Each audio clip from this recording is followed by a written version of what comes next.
One special session is underway. The governor says there will be more. He's promised at least one on school choice. So does a new select committee signify support for vouchers in the Texas House? We posed that question to State Representative Matt Shaheen, a member of that new panel. Can a third party unite a nation so deeply divided? Former presidential candidate Andrew Yang explains why his Forward Party is different and why it's targeting Texas. Local governments across the state have millions of dollars in unspent COVID relief funding. Harris County is using it to offer free childcare to families in need. We ask Commissioner Leslie Briones what happens when that temporary funding runs out. And what does a U.S. Supreme Court decision about redistricting mean for Texas, where fights continue over political maps drawn in 2021?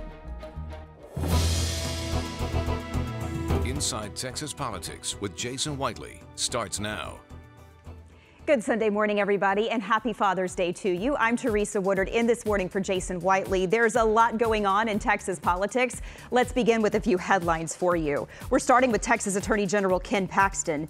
His trial on securities and fraud charges, that's going to be held in Harris County. That is the ruling from the Texas Court of Criminal Appeals. Now, Paxton was trying to keep this case in Collin County. That's where he lives, and it's where it was originally filed. This criminal trial is totally separate from Paxton's impending impeachment trial in the Texas Senate. Now to Governor Greg Abbott. He signed several bills that he says address the fentanyl crisis in Texas. The main one increases the punishment for selling and producing fentanyl. Now, anyone convicted of giving someone a fatal dose of fentanyl can be charged with murder. Let's talk about elections. Election fraud in Texas now again a felony. Governor Abbott also signed this bill. It makes voter fraud a felony punishable by up to 20 years in prison. It was a misdemeanor for about 2 years after Republicans in the Texas House reduced the penalty. Supporters of making it a felony again say it is necessary to restore confidence in elections, but critics say it could scare people away from voting. One special session currently underway, and Governor Abbott promises there will be more. At least one will focus on school choice. Education savings accounts, or school vouchers, are an Abbott priority. Speaker Dade Phelan last week formed a select House committee to look at these options. He named 15 members to that committee, including Republican Matt Shaheen, whose district covers parts of Collin County and North Dallas. Representative, it's good to see you this morning. Well, thanks for having me. So does the formation of this select committee indicate that there might be some support for educational savings accounts or school vouchers, whatever you want to call them, in the House? Certainly there was no appetite for that during the regular session. Yeah, it's definitely signaling that we're going to continue to take a look at it. We spent a lot of time on the topic during the regular session. And so, yes, appetite is still there. I think you have members of the legislature that are hearing from constituents that polling tells us overwhelmingly support this concept. So it's really going to be incumbent upon us to figure out what kind of forum we're going to be working with. What would you be in favor of when it comes to ESAs or vouchers? So I actually had a piece of legislation myself that actually created a $100 million fund that needy kids, special needs children could actually apply for those in the form of a scholarship. What was unique about my legislation, that $100 million was totally donation. So we didn't use, not only didn't we not use any public education dollars, we didn't use any state dollars. So it'd be corporations, individuals that would donate to this fund. There's some tax incentives to be able to do that. And so it'd be scholarships that children would apply to. You just talked about kids who are in need of special education programs. Are you in favor of expanding and savings accounts to all kids in Texas? Yeah, I mean, in general, I am. I don't know how realistic that is. I think what we'll probably end up doing is doing something that's targeted, again, like our special needs. Look, if you look at like the district that I represent, right, I've got great schools like Plano, Frisco, Prosper, Salina. These are great schools, high graduation rates. Most of your children are going to college. It's really the areas in Texas where we have either our minority communities or our low-income communities that are struggling. That's just the reality. So what are we going to do as a legislative body? What are we going to do as a state to help address some of the education shortfalls in those areas? And so I think what you'll see is at the end of the day, maybe not something quite as broad, but really targeted like special needs, like low-income students. One of the other things that this committee is tasked with is supporting educators. Teacher pay raises did not pass during the regular session. Why did that happen? The House had $4.5 billion allocated for that. That piece of legislation didn't pass. What we ended up doing is we supported enrollment growth to the tune of over $3 billion, $2.4 billion for what we call the golden pennies, but that's funding for our schools that aren't part of that recapture or Robin Hood process. Look, we are well aware of the importance of our teachers. My wife is a teacher, so we live it every day. Our teachers, when I get in front of a group of teachers, I tell them they are the economic engine of our state because they are creating our workforce. So we're going to revisit that. So not only are we looking at, just the parental choice and education, those types of things, but we're looking at testing. We're going to look at what we can do to enhance our schools. And I think some of that's going to be teacher pay raises as well. We are watching kind of an interesting time in state government. You're a Republican, the Speaker of the House is a Republican, the Lieutenant Governor and the Governor, and yet they are fighting quite publicly right now. Do you worry that sort of this public disagreement is hurtful to your party? No, the House and the Senate, quite frankly, always argues towards the end of the session. So this is normal. Look, this is a healthy debate.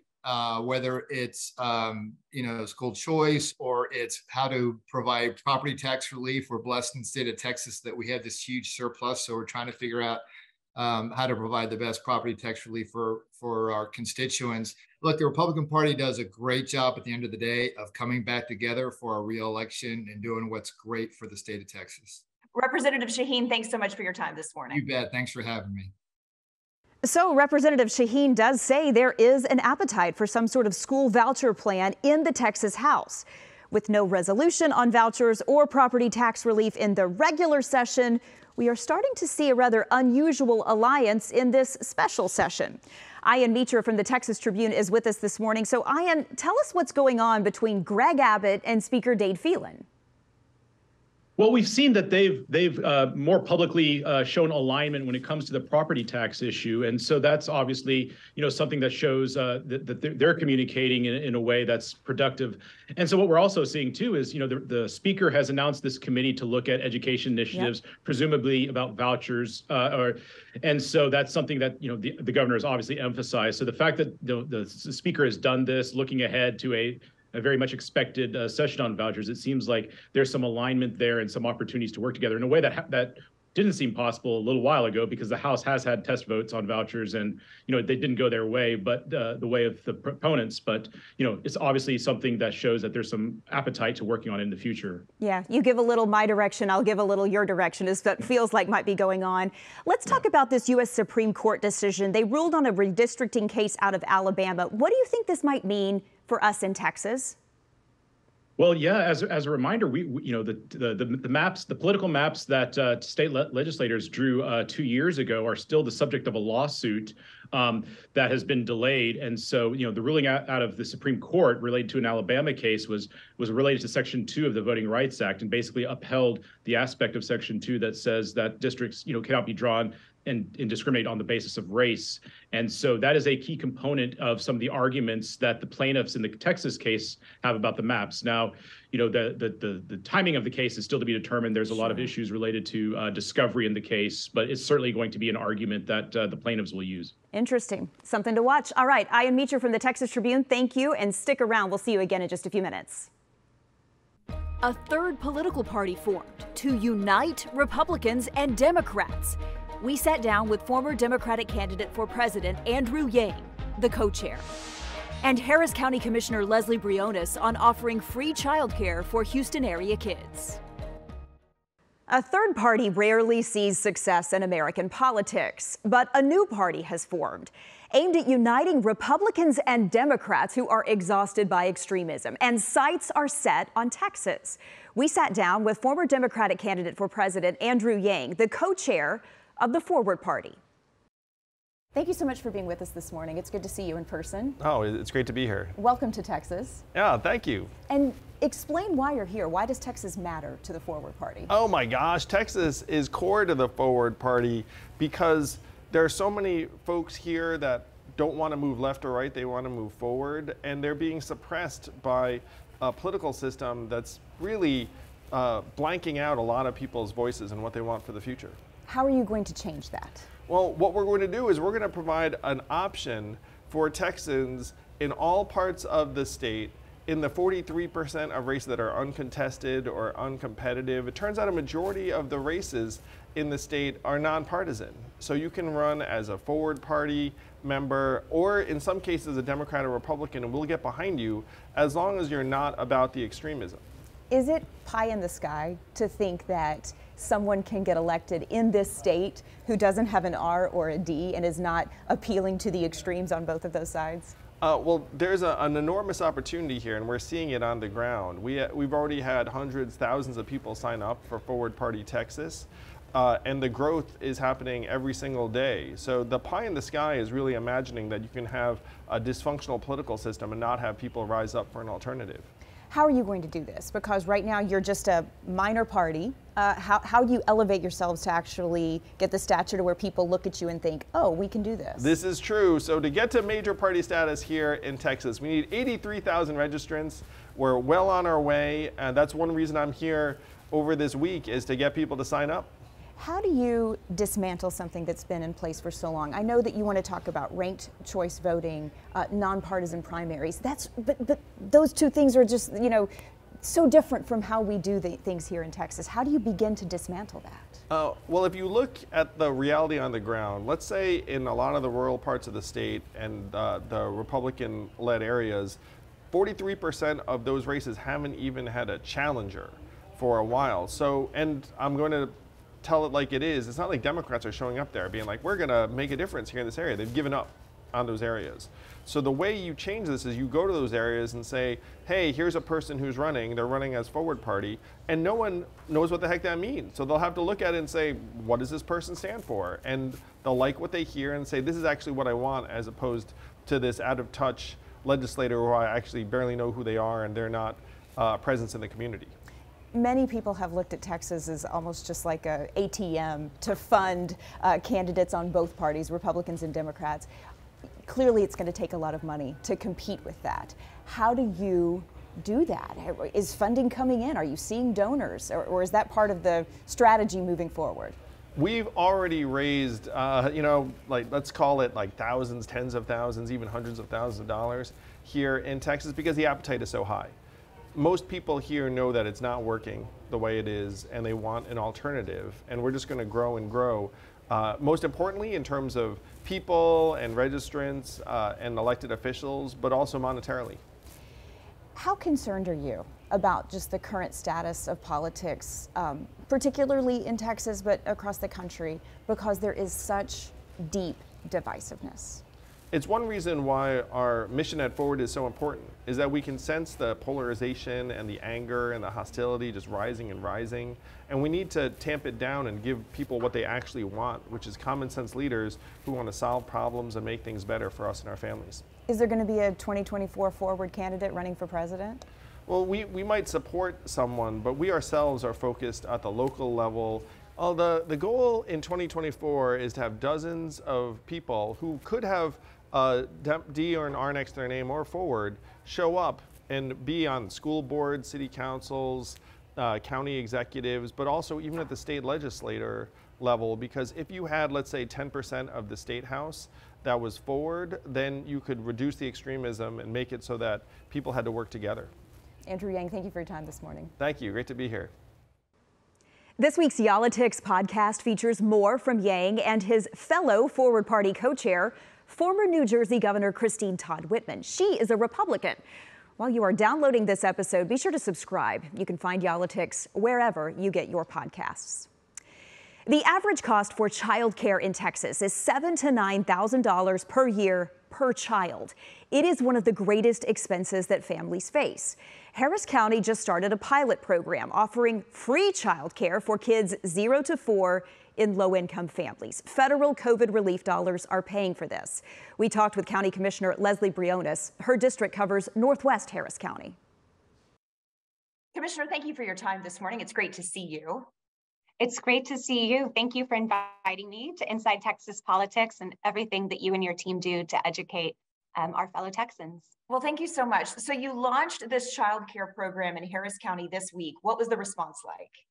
We did. There's a lot of enthusiasm and interest here in Harris County. We launched the Early Reach program, which is a federally ARPA-funded program that will help bring high-quality child care spots to Harris County. And the way I see it, and especially as a former public school teacher and as a mother of 3 young kids who knows how difficult it is to A, get a spot at a daycare, B, get a high-quality spot, I'm excited for various reasons. Number one, it's an investment in our children. Next, it's a win for the families. We know, especially as we continue to exit the pandemic, just the number of individuals who had to exit the workforce to care for their kids. And this, of course, disproportionately impacted women. And so to allow these approximately 800 to 1,000 children to be in these spots, which would be free to the families, this will allow the parents, primarily the mothers, to get back into the workforce. So clearly you're energized about it. Not everyone on the court is. I know the lone Republican on the Commissioner's Court in Harris County said he doesn't think this is a proper use of COVID funding, especially when the funds are temporary. So do you have any fear that when these funds run out, these families will sort of be left hanging? So first of all, my question was always, how is this going to be sustainable and scalable? The truth is, putting the ARPA funding aside that we just invested, there already is federal funding that's sent to Texas that's then sent to the Regional Workforce Commission. It has not been as effectively invested in the Houston-Harris County region. So the funding is there, putting ARPA aside. And so I think that, again, this pilot of the contract slot model will hopefully be a model that will more effectively have that federal, state to regional to local funding. And so there is a funding stream even after this essentially exciting experiment that we're doing with ARPA funds. And then to your other point, I do believe this is an important investment of ARPA funds because we saw the impact on the workforce that the COVID-19 had. Harris County is certainly using those relief dollars in creative ways. Besides this program, you've also had the monthly checks that you're going to be giving to families who are well below the poverty line. Again, that's temporary. How do these programs solve problems that really feel like permanent problems? These are persistent problems. I could not agree more. Yes, this is a temporary investment with these federal ARPA dollars, and those dollars will run out. But the information and the impact that we will see, hopefully will have more lasting effect. Commissioner, thanks so much for your time. Thank you. Thank you. Tension between Greg Abbott and Dan Patrick, and new questions about Ken Paxton's impeachment trial. That's next on the Roundtable. All right, it is time now for Reporters Roundtable, where we sort of put the headlines in perspective each week. We have Mitra still with us from the Texas Tribune, and joining us each week, of course, is Bud Kennedy from the Fort Worth Star-Telegram and Bernadine Steptoe, the political producer here at WFAA up in Dallas. All right, let's begin talking about this palpable tension between Governor Abbott and Lieutenant Governor Dan Patrick. We asked Representative Matt Shaheen about this, Ian. He kind of dismissed it. Is this just regular partisan politics? It certainly feels like it. The tension remains high here, and with this discussion over property taxes and the vetoing of bills, it seems like it's really kind of taking a different level. But this is something that all sides really want to do. So the end goal for all of them is to reach some kind of an agreement. Yeah, but Ian just mentioned that vetoing of bills. That's what's really intriguing here is you're seeing the governor veto a lot of bills by Paul Bettencourt, who authors a lot of the tax legislation in the Senate. He has the power to do that, but should he? Well, the power lies with him until the end of the day Sunday, which is the day that he has to either sign or veto or let bills become law that were passed during the regular session. Dan Patrick resorted to his mean tweets last week because Greg Abbott still held the veto pen. But at the end of the day Sunday, the power goes back to Dan Patrick, who's had a more effective message and probably has a more marketable pitch. Do you think these relationships are being damaged? Can this be patched up, Bernadine? Yes, of course they can be patched up. Remember, this is politics. And in politics, you have enemies, you have supporters, you have friends. But there are no permanent issues, no permanent pros or cons. It's all about politics, and they will be patched up, and they're going to come to a solution. Yeah, I'm sure that will happen. Okay, let's talk about Ken Paxton's impeachment. We know now that Paxton owes Dan Patrick more than $100,000 in a campaign loan. Patrick is presiding over this. Can we have an impartial jury, Ian? Well, we're going to find out a lot this week, especially on Tuesday when the Rules Committee of the Senate kind of lays out kind of the path forward on the trial here. You know, obviously lawyers for both Paxton as well as the House impeachment managers have been very vocal about kind of how the process should work. So we're going to find out a lot, but it's, Paxton's a former senator. He's, obviously his wife is in the Senate. There's just a lot of open questions about the process. Yeah, sure feels like a lot of conflict of interest, Bernadine. Well, yes, but keep in mind now, this is a political venue, and so you're going to expect politics to come into play. But I think that Patrick is going to be very conscientious about showing some kind of semblance of impartiality. All right, final word goes to you, Bud. Well, we're going to know on Tuesday. We'll see what the rules are. We need to know whether the hearings will be open. We need to know whether they'll be public, whether witnesses will be sworn, and whether any senators will be allowed to withhold their vote. We'll see. Yeah, we sure will. All right. Interesting times in Texas politics, as always. Ian, Bud, Bernadine, thank you so much for your insight, and thank you very much for watching on this Sunday morning. Again, happy Father's Day to all of you out there. Thanks a lot. Have a great week. We'll see you again next week.